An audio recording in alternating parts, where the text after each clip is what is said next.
In this video, we are going to see how we can modify and access your personal dictionary in Google Docs so that you can add whatever special words you have, let's say Mike, or any specific town name or any other technical word that is not identified by Google Docs.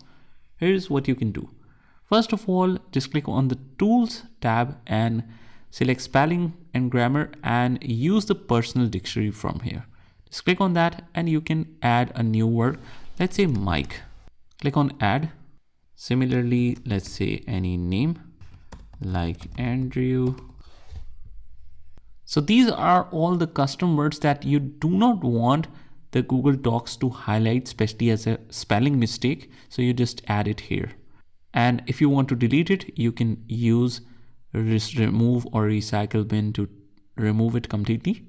And that is all you have to do. I hope you found this video helpful, and if you did, hit the like button and subscribe to our channel, and I will see you in the next one.